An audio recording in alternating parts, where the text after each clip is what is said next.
अवधूत चिंतन श्री गुरुदेव दत्त. नमस्कार मंडळी. श्री स्वामी समर्थ मंडळी. नवरात्रीत सर्वात प्रभावी सेवा म्हणजे कुलदेवीची ओटी भरणे. कुलदेवीची ओटी ही योग्य पद्धतीने भरली तर देवी आई ही प्रसन्न होते आणि त्यासाठी ओटीमध्ये काय काय घ्यावे तर सुरुवातीला लाल रंगाची किंवा हिरव्या रंगाची किंवा पिवळ्या रंगाची, गुलाबी रंगाची यापैकी कुठल्याही रंगाची एक काठापदराची साडी घ्यायची आहे. त्यानंतर एका ताटामध्ये हळद, कुंकू आणि अक्षता ठेवायच्या आहेत आणि नंतर त्याच्यावर ती साडी ठेवायची आहे. साडीवर नंतर ब्लाउज पीस किंवा तिला खण असेही म्हणतो ते ठेवायचे.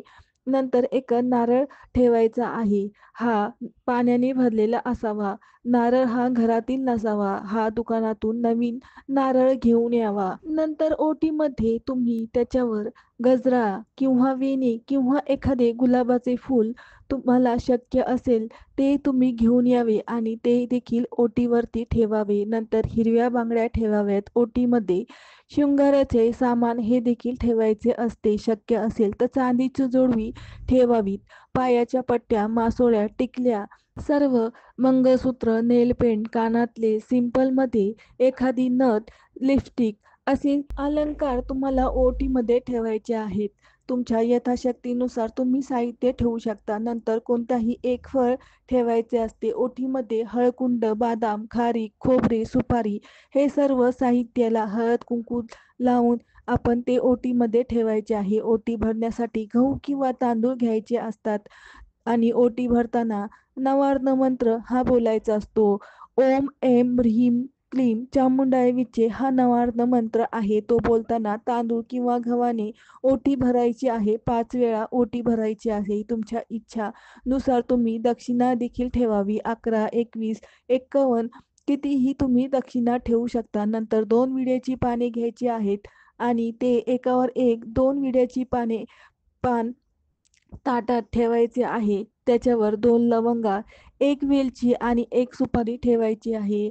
अशा प्रकारे तुम्ही पानाचा विडा देवी आईला अर्पण करायचा आहे. पानाचा विडा तर नक्की अर्पण करायचा आहे. त्याने माता लक्ष्मी तुमची कुलदेवी ही प्रसन्न होत असते.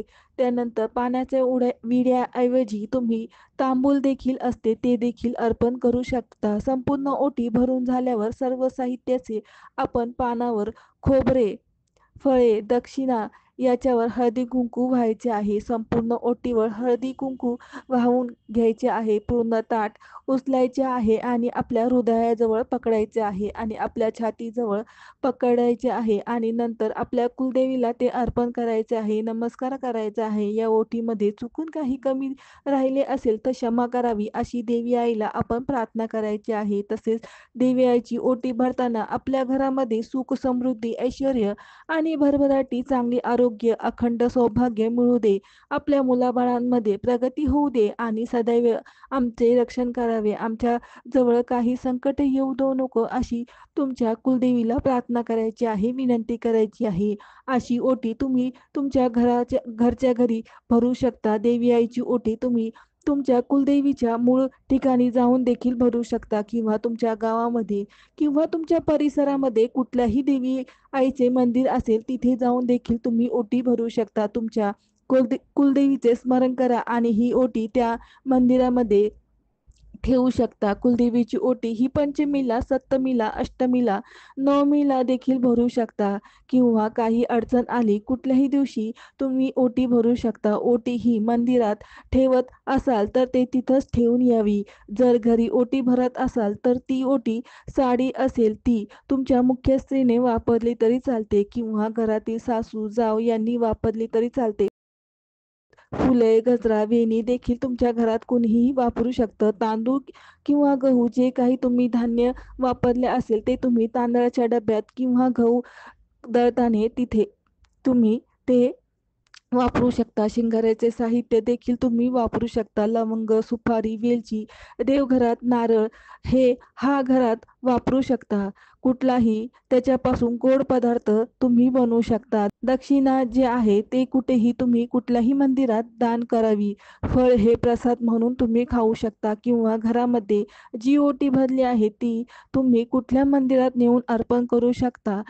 या 9 दिवसात जर का तुम्हाला ओटी भरणे शक्य झाले नाही, मला जर का मासिक धर्म आला किंवा काही अडचण आले, सुतक आले, तर तुम्ही या कुलदेवीची ओटी कोजागिरी पौर्णिमेला देखील भरू शकता. त्या काळी देखील नवरात्रीची ही ओटी नवमी, अष्टमी किंवा तुम्हाला 9 दिवसात जेव्हा वेळ भेटेल तेव्हा देखील तुम्ही भरू शकता. तर मंडळी, अशा प्रकारे तुम्ही तुमच्या कुलदेवीची ओटी घरामध्ये किंवा कुठल्याही जवळपास मंदिरात जाऊन ओटी भरावी. तुम्ही तुमच्या यथाशक्तीनुसार शृंगाराचे सामान घ्यावे. तर मंडळी, अशा प्रकारे ओटी भरल्याने माता लक्ष्मी ही पूर्णपणे प्रसन्न होते आणि आपल्याला ही सेवा लाभदायी होते. तर मंडळी, व्हिडिओ आवडला असेल तर नक्की लाईक करा. आता भेटू पुढच्या व्हिडिओमध्ये. तोपर्यंत श्री स्वामी समर्थ.